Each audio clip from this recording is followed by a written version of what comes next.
You are watching Xirtus. trauma releasing exercises. Have you guys ever heard of this? Right. Yeah. I think they call it somatic healing, don't they? Yeah, I mean, it has to do with the somatic system and all of that. But it's basically like the build up, like they see Ukrainian refugees and Afghanian refugees like start crying when they do this, because basically it's a very, very simple and easy way to release the trauma and tension that's in your body. Like in the same way that breath is accessible to everyone, this is accessible to everyone because it has to do with like exerting your muscles to the point where they tremor, and then the tremor will. I've done this exactly. Sometimes it comes out as laughter instead of crying. Like I've made my wife burst into uncontrollable laughter for 10 minutes straight, and she doesn't even like know what's happening. It's pretty wild. It's completely involuntary. Yeah. But it's the same system. It's the same thing that our bodies have like the secrets to them. And the weird Can this thing prevent like, CIA ops? Can we prevent MK Ultra with this? I think so, right? Maybe well, you can release trauma track us for the through our system. auras too. Wait, say it again, Thomas. I feel like the CIA can track us through our auras if they're truly unique. Yeah, they have remote viewers there. I think that's the big thing is that there's so few people. It's like in Star Wars with the dark side. Like they wanted less people to have access to the sight of sight, so that way it's easier. You know, that's all it comes down to. Not only do you want to be very powerful, but you weaken your opponents, so you just don't have to worry about ever fighting them, which is almost, you know, sympathetic. You're like, well, that way we won't even have to come into a battle. You know, I just, you know, made you impotent, right? That's interesting. Yeah. That makes a lot of sense. I mean, it is probably, and it's also, I mean, it seems like the biggest problem is when someone is cognitive and aware and they see something, then they won't buy into the rhetoric, which is another reason why it's like always turning to try to get the youngest voters because they don't know what's going on yet and make sure they're not told. TikTok on TikTok, they're paying the TikTokers, you know, and then we just scroll through it and be like, where's that meme? Hold on. Yo, grandma, these waffles is bussin' and poggers. NGL, I low-key like it better than mom's. She's a LARP when it comes to cooking anyway. I'm glad my dementia will make me forget whatever that you just said. You know, I mean, that's what it feels like. The marshmallow. New speak, man. New speak. Well, he wasn't dancing though. You have to dance when you say it. Did you guys look into Jay Johnston from Bob's Burgers? Did you hear about what's going on with him? You know what I'm talking about? Like, more so pedophilia shit. No, way weirder. I don't even know about that. Tell me that one. What?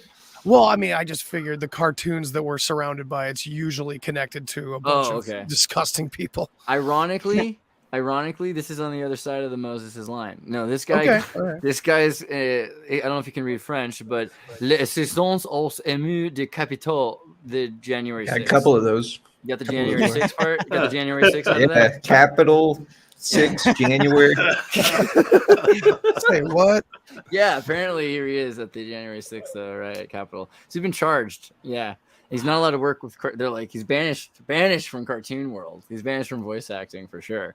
But now he's been arrested. And yeah, I found this interesting. I didn't see this coming. Which character was he? So yeah, let me go back. Wasn't he like the dick across the street? Yes, he's the Italian restaurant owner. Okay. Right. Yeah. It makes it hard to feel bad for him, even though I know it's just a character. The guy in the photo at January 6th looked like a totally much older guy. Looked like a grandpa. Is that just an old picture of this guy? Yeah, I didn't have the mustache. He had a Ray Epps mask on. No, I don't know this guy. Or long face, loses the mustache. I don't know, but yeah, I just find that interesting because, like, you know, what do you? I don't know. What does anybody think about January 6th anymore?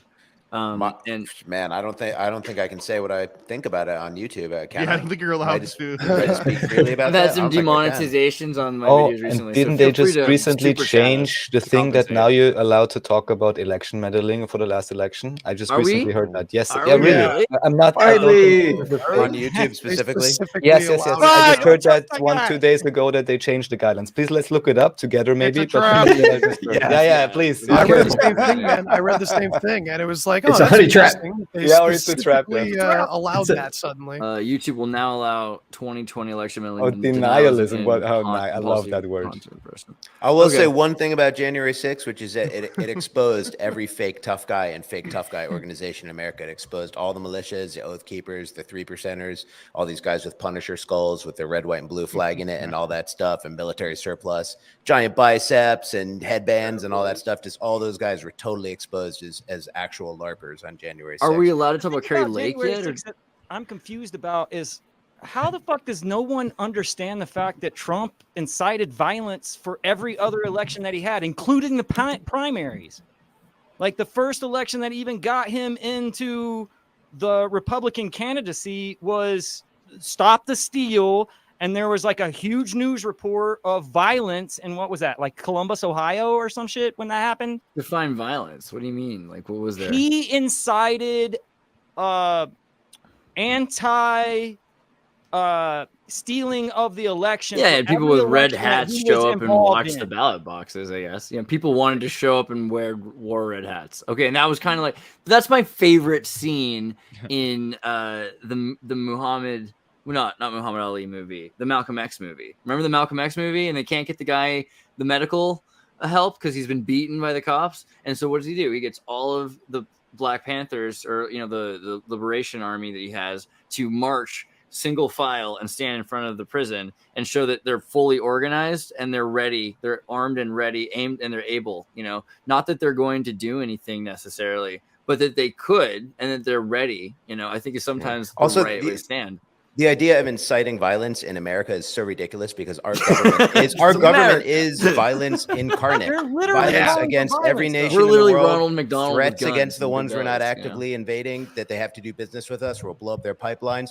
We have more of our population in prison. We pay more taxes at the point of a gun. Our government is violence incarnate, and the assertion that an American citizen who opposes the government, anything they do or they say is inciting violence. We're at maximum violence. We're drone You're telling me bombing that people we don't that aren't incite, at war with us. How do you incite violence? We're at maximum violence. Yeah. What if for elections we just had little None of miniature that. wars? None of We that just makes had like a Republican versus Democrat war on the front lawn of the White House. That'd be great. Yeah. Awesome. Now we know that How is there January any 6th difference it was between more. Democrats and Republicans? There's Biden not. has Yeah. There's Biden not. has the exact same policies as Trump. In fact, double Yeah, down. Yeah. Mhm. Exactly. And the Democrats blame the Republicans for talk about stealing elections, but then they themselves also did the same thing. They said, we needed like a recount in what year was that? I forget. Bush, man. The Hillary Clinton. No, Clinton. No, Hillary Clinton. I believe actually did. It was sooner than that. And so they do the same things, and obviously because they want us to forget, it's not, it's human behavior. They know they can just keep, they want to win. They get a little tiny bit of power, and then of course the people who buy both of them, right, and it shut out the third party libertarians, Green Party. People, all the third parties are shut out. Even if you want to play on that level, some people will say even that level. I mean, I was with the Green Party and they shut out Howie Hawkins. I mean, Howie Hawkins was picked as the candidate for the Green Party, and it was it was like selected. The Green Party selected, and I get it because I was there with them too, and they were they were like, God, I hate how we have to do this as the Green Party. We have to play politics here, and I'm like, yeah, it sucks. We're the grassroots, and we have to play the same game as them. It's Green a Party nightmare. never promised to be a Democratic Party, though. They're like No. eco Sharia, like they always were supposed to be. And Jill when they're Stein not- was and when they're amazing, not, though. I'm upset about it. Like I don't like it. I mean, it was okay for Nader to kind of do it for a minute. Yeah. He kind of wanted that was the Yeah. biggest concession. The idea that It if was Nader great. got Nader was good. 5%, well, you wanted 5%. That's all it was. Mhm. You didn't expect him to be president, but if you got 5%, then it would have been like a 3-party system, and America would have looked different. That's basically It all it would would have. have. Well, It would have been more balanced. People, I think we glamorize a 3-party system, but Canada virtually has a 3-party system right now. And I don't think a lot of people respect the level of government. Really, the 3-party system can just look like a distraction, like just a further distraction of freedom of choice. When really your government is just still hugely powerful, still also has an insane amount of control over your life and your economic system. So really, it's about dissolving about how much central power that government has, instead of just trying to. Right. And it's important to remember, like, America used to be a multi-partisan system. It's not like we started out with two parties, and then there became the Republican Party is a conglomeration of parties. You know, it assimilated and homogenized, and every time we've had a third party, they become the second party. Right. Yeah. Well, it's George Washington himself said, though, he said, fear like the fact that you're making a party system here, because now you've already leaped into the division. You're already now going to have you're like picking flags under the flag. You're the American flag. Now you're going to have a little tiny green flag, red flag, but still that's the system we're in. I haven't seen a better solution. Well, I mean, you could pull a Trump and just have 300 Facebook. No, there you go. Profiles. I plan to go full Jesus in the political system. Guys, do you realize how powerful we would be if we had 300 operational, all in tandem demographic Facebook profiles? Well, I mean, so AI. Right? That's AI Jesus. I think about this next election, of course, is, you know, no matter what people thought before, it's going to be so ubiquitous. The end of democracy. AI is the end of democracy. So, if I may just come language bots are the end of democracy. If democracy is a conversation, chat bots destroy democracy. That's how it is.